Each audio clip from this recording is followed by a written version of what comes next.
देश के विभिन्न हिस्सों में फंसे हिमाचलियों को अपने गृह क्षेत्र आने की बढ़ती संख्या को ध्यान में रखते हुए प्रदेश के प्रत्येक जिला की संस्थागत क्वारंटीन सुविधा को मजबूत करना होगा। यह बात मुख्यमंत्री जयराम ठाकुर ने आज यहां उपायुक्तों, पुलिस अधीक्षकों और राज्य के मुख्य चिकित्सा अधिकारियों के साथ वीडियो कॉन्फ्रेंसिंग के दौरान कही। जयराम ठाकुर ने कहा कि प्रदेश के 55,000 लोगों ने राज्य में प्रवेश करने के लिए ई पास के लिए आवेदन किया है। उन्होंने कहा कि अधिक संख्या में लोग रेड जोन क्षेत्रों से आएंगे, इसलिए उन्हें संस्थागत क्वारंटीन सुविधा की आवश्यकता होगी।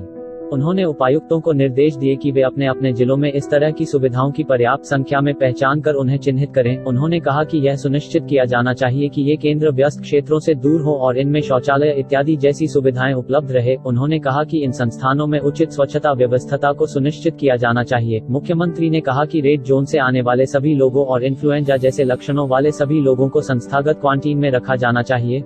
उन्होंने कहा कि राज्य में प्रवेश करने वाले प्रत्येक व्यक्ति की पूरी तरह से चिकित्सकीय जांच की जानी चाहिए और उसके बाद ही यह तय किया जाएगा कि उसे संस्थागत क्वारंटीन या होम क्वारंटीन के अंतर्गत रखा जाना है। जयराम ठाकुर ने कहा कि बेंगलुरु से विशेष ट्रेन 13 मई को सुबह 6 बजे ऊना पहुंचेगी और थिविम, मडगांव और करमाली, गोवा से एक और विशेष ट्रेन 15 मई 2020 को ऊना पहुंच जाएगी। उन्होंने उपायुक्त ऊना को निर्देश दिए कि बाहरी राज्यों से आने वाले लोगों की प्रदेश वापसी के सभी आवश्यक इंतजाम किए जाएं ताकि उन्हें किसी प्रकार की असुविधा का सामना न करना पड़े और स्थिति सामान्य बनी रहे। उन्होंने कहा कि राज्य में आने वाले लोगों की चिकित्सा जांच सुनिश्चित करने के उपरांत ही उन्हें उनके संबंधित जिलों में जाने दिया जाए। उन्होंने कहा कि इन लोगों की सुविधाएं प्रदान के लिए भोजन के पैकेट, पानी आदि की व्यवस्था भी की जानी चाहिए। उन्होंने उत्तराखंड के मुख्यमंत्री TS रावत से बात कर वहां फंसे हिमाचलियों की सहायता प्रदान करने के लिए कहा। उन्होंने कहा कि उत्तराखंड सरकार फंसे हुए हिमाचलियों को देहरादून तक पहुँचाने की पर्याप्त व्यवस्था करने के लिए सहमत हो गई है, जहाँ से उन्हें उनके घरों तक पहुँचाया जाएगा।